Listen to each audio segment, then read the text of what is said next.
आज का प्रातः क्लास है 7/12/1968 शनिवार।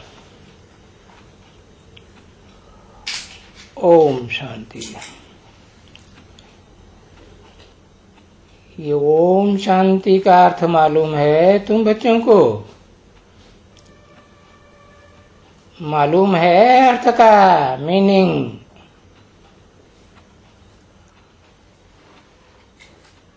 ज्योति।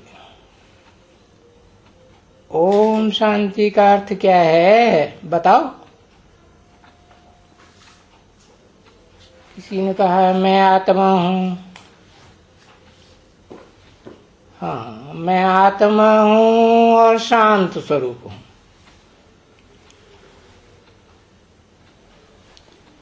ओम, मैं आत्मा हूं, शांत स्वरूप हूं।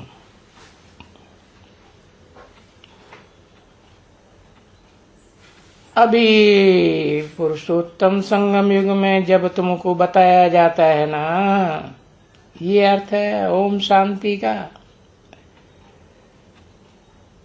तो तुमको वो शांति धाम घर याद आता है जो आत्माओं का अपना घर है ना, वो याद आता है। और आत्मा को तो ये मालूम है कि हमारा घर है शांत देश, और मैं आत्मा भी शांत स्वरूप हूं।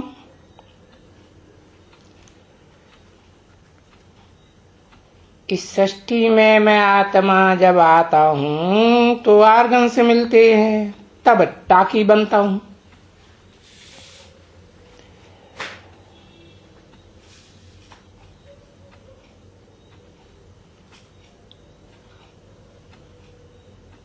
ये तो मेरी बात हुई।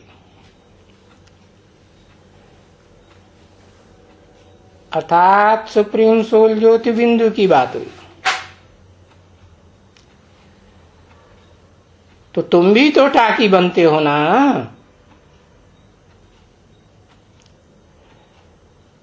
तुम हो तो वहां के शांत स्वरूप देश के, शांति धाम के। फिर जब इस दुनिया में शरीर में आते हो तो चुर्र पुर्र करते हो।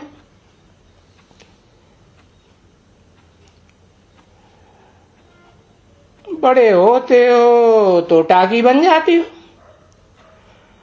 आहिस्ते आहिस्ते टाकी बनते हो।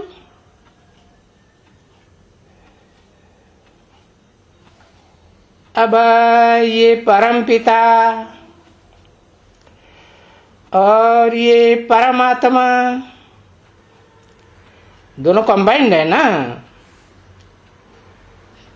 तो ये तो बड़ा है ही एक व्यक्तित्व। और इनकी आत्मा कोई छोटी आत्मा नहीं कहेंगे। उन दोनों आत्माओं को भी रथ चाहिए। किस लिए? टाकी बनने के लिए।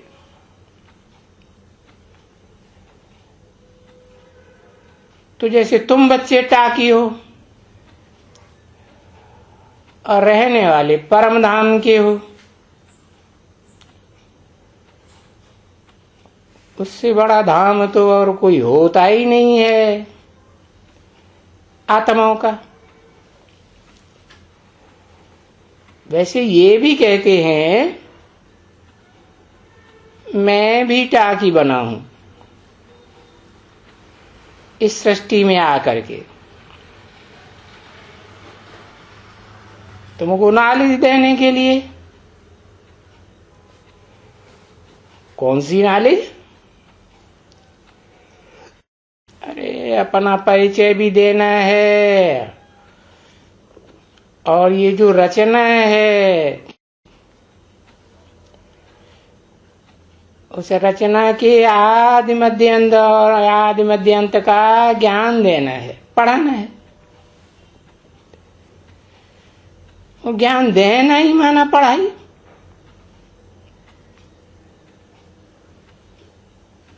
उसको ज्ञान नहीं कहा जाता है जो दुनिया में दिया जाता है अनेक मनुष्य गुरुओं के द्वारा,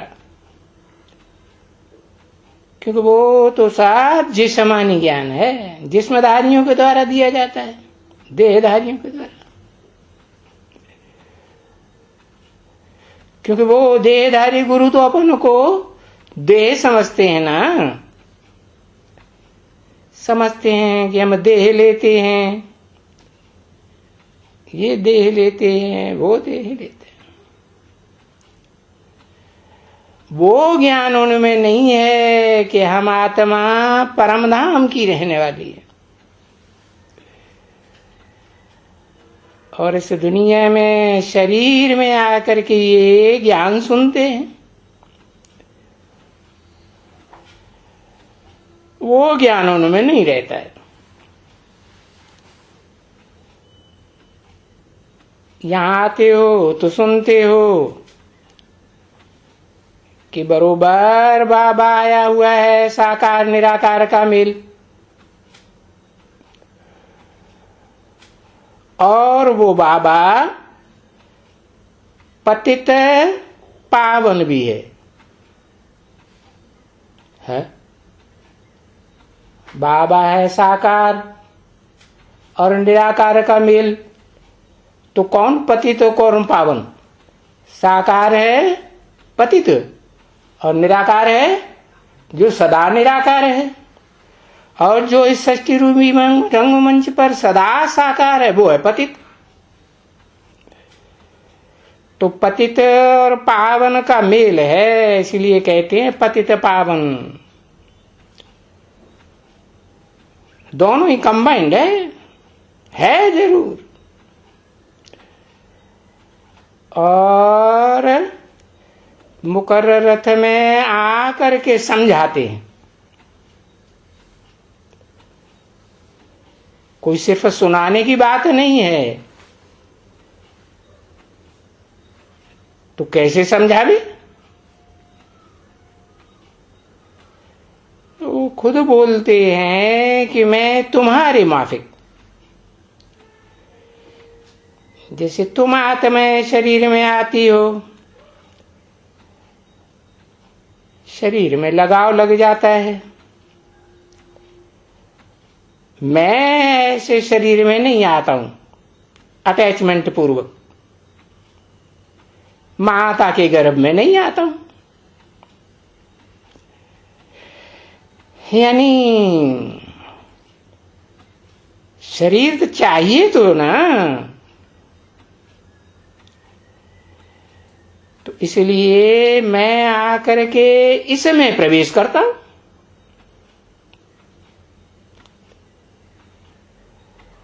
और जब प्रवेश करता हूं इसमें तो फिर कोई प्रश्न ही नहीं उठता है, क्योंकि रथ तो है ही। अब वो रथ चाहे टेम्पररी रथ हो, चाहे स्थायी रथ हो, मुकर्रर रथ हो, रथ तो जरूर है। और देखते हो कि प्रैक्टिकल में बात तो इनसे करते हैं ना, किनसे? प्रैक्टिकल रथधारी से, जो भी दोनों हैं, मुकर्रर रथधारी, टेम्पररी रथधारी, इनसे बात तो करते हैं ना, करते हैं। और बरोबर इसको माता भी कहा जाता है। भी क्यों लगाई दिया?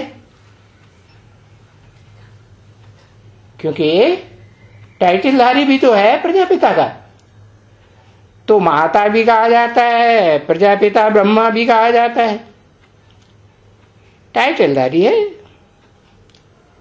अरे ये सबसे बड़ी नदी है ना। कहाँ की? विदेश की?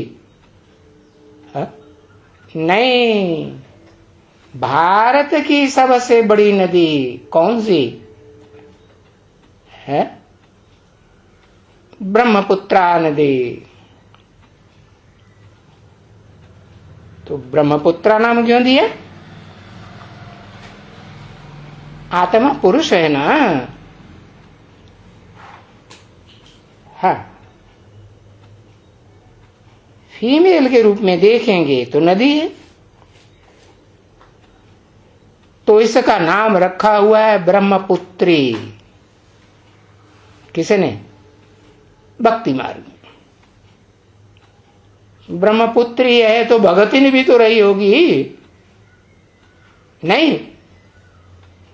हाँ, ब्रह्मपुत्री नदी है ना,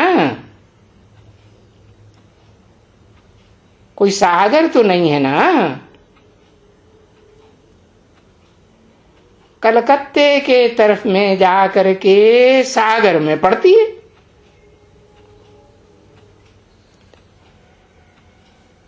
तो ये ब्रह्मपुत्रा कहो, ब्रह्मपुत्री कहो, सबसे बड़ी नदी है भारत देश की। इसको महानदी भी कहते हैं।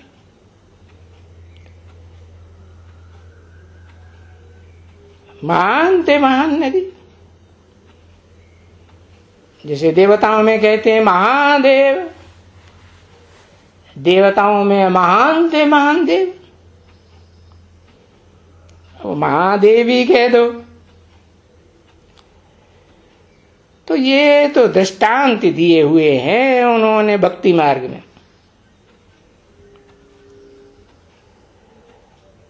अभी पुरुषोत्तम संगम युग में तुम बच्चे तो यहां देखते हो कि कोई पानी की नदी की तो बात है नहीं। जैसे पानी बहुत पतला होता है, वैसे ये ज्ञान भी बहुत महीन ज्ञान है। ये तो जानते हो कि ये ब्रह्मपुत्रा महानदी है, बड़ी नदी, सबसे बड़ी नदी।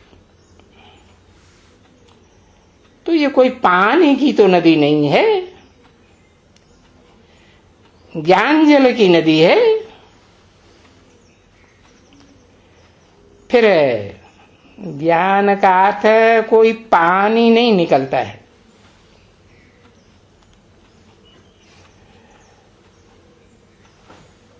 समझानी है। जैसे वो कहते हैं ना, जल से पतला कौन है? तो क्या जवाब देते हैं?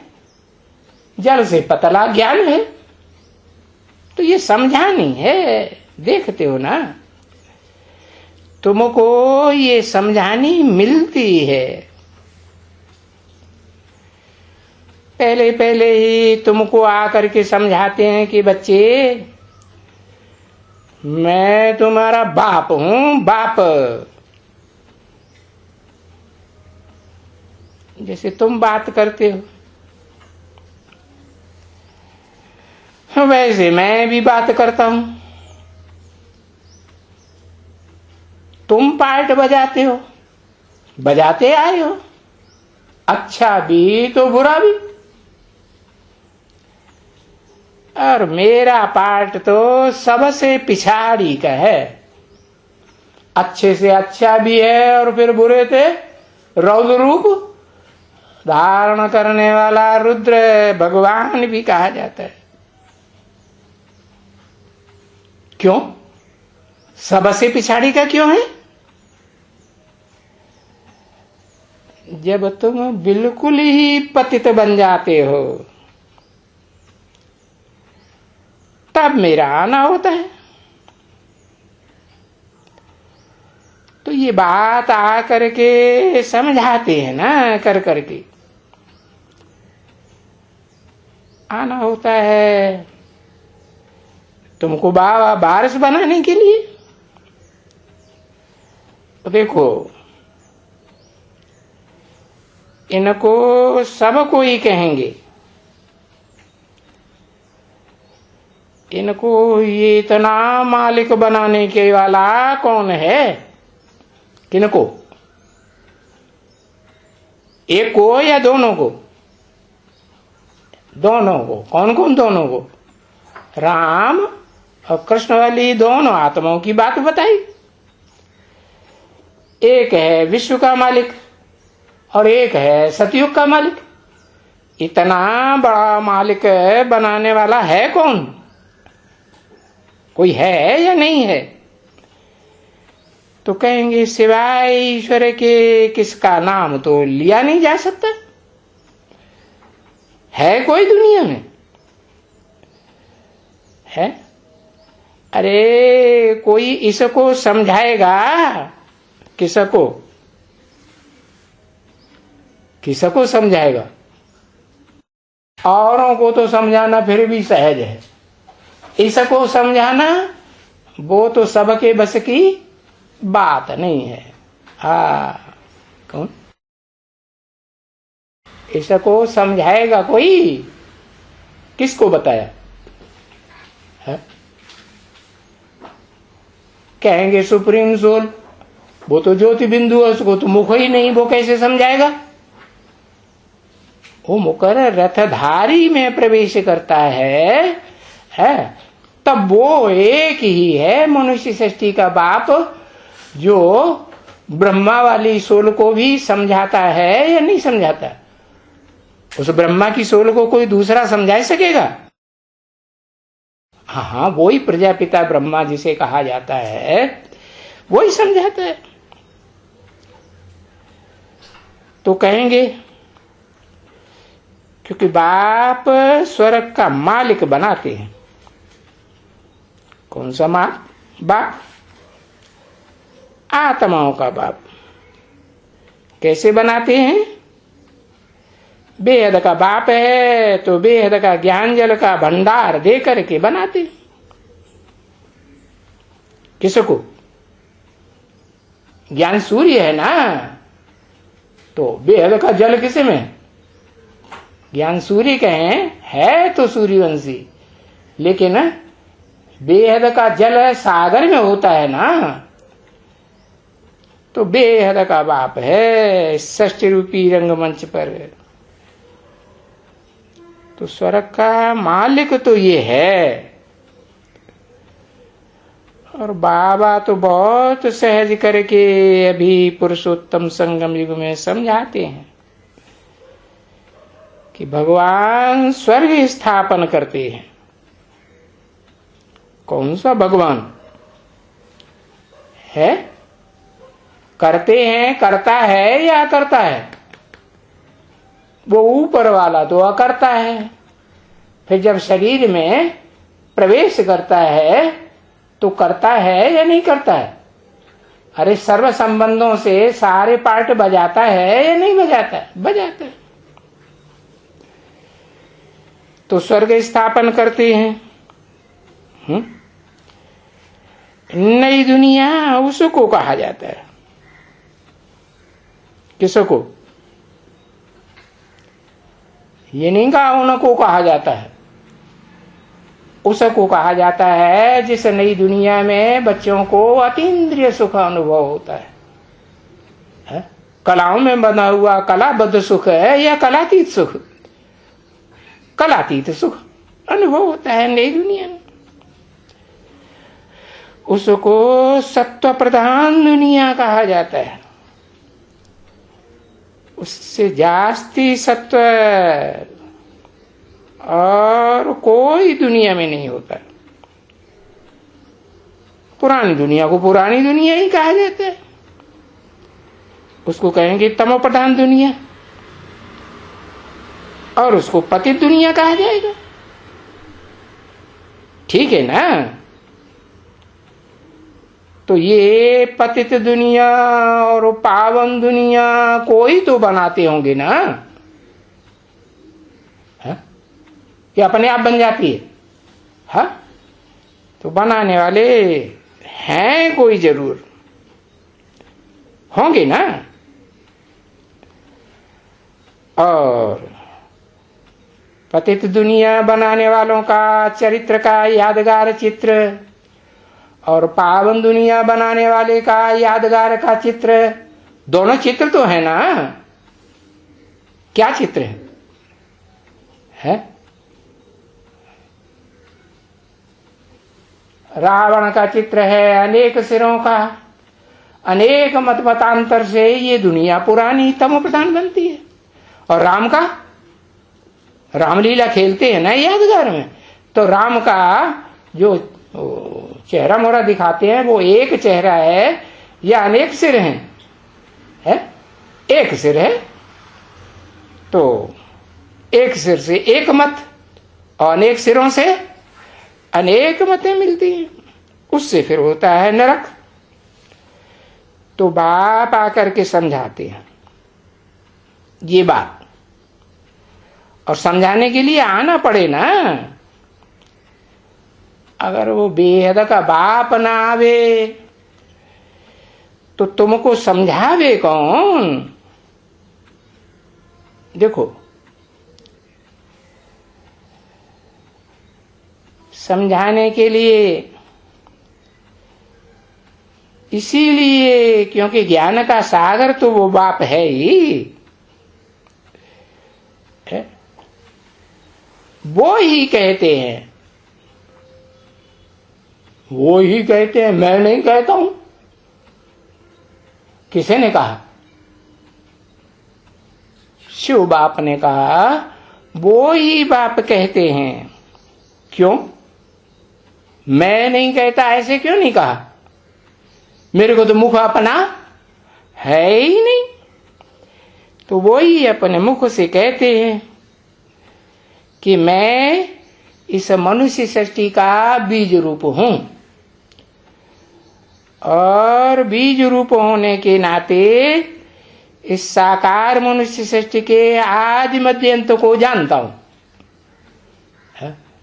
साकार सृष्टि का रचयिता साकार होगा या निराकार होगा? है साकार ही होगा। अब क्योंकि मैं मनुष्य सृष्टि का चैतन्य बीज रूप हूं,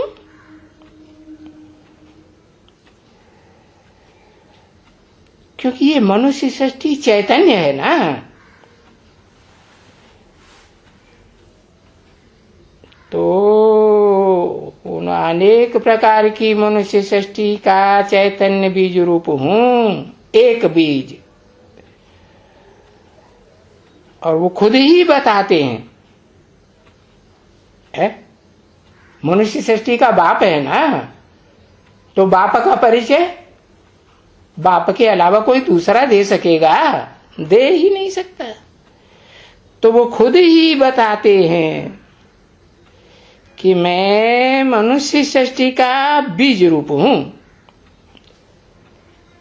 मैं सत्य हूं। सत्य किसको कहा जाता है? जो इस सृष्टि रूपी रंगमंच पर सदा काल मौजूद रहे, ऑलराउंड पार्टधारी हो, उसे सदा सत्य कहा जाता है। और चैतन्य भी हूं। फिर वो कहते हैं कि मैं बीज होने के कारण मुझे न झाड़ का, चैतन्य हूं ना, तो मुझे सृष्टि के ये जो झाड़ है, कल्प वृक्ष, कल्प किसको कहा जाता है?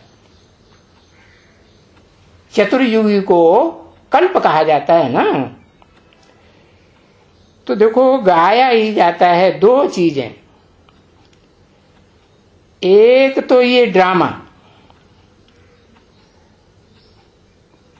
और दूसरा ये कल्प वृक्ष। ड्रामा कहो, सृष्टि का चक्कर कहो, दोनों की आयु क्या कहेंगे? 5000 वर्ष। तो चक्कर को ड्रामा भी कहे ना बच्चे, सृष्टि का है ना ये ड्रामा, बेहद सृष्टि का ड्रामा है, ये कोई हद का ड्रामा नहीं है। अगर ड्रामा है तो उस ड्रामा को भी कहेंगे फिरता तो रहता है ना, है कि कभी रुक जाता है नहीं। बाकी वो 2 घंटा ड्रामा चलता है, हद का ड्रामा। और उनका जो रील होता है ना, जिसको कहते हैं, वो तो बहुत छोटा होता है। और इस बेहद के ड्रामा का रील तो 5000 वर्ष का है क्या? हाँ। और ये 5000 वर्ष की रील आहिस्ते आहिस्ते आहिस्ते आहिस्ते चलती रहती है। तो बरोबर ये भी जानते हो, जो जो टाइम पास होता जाता है, तो बरोबर ये जो 5000 वर्ष का टाइम है ऑलराउंडर ड्रामा में, उसमें फिर कमती होता जाता है। ओम शांति।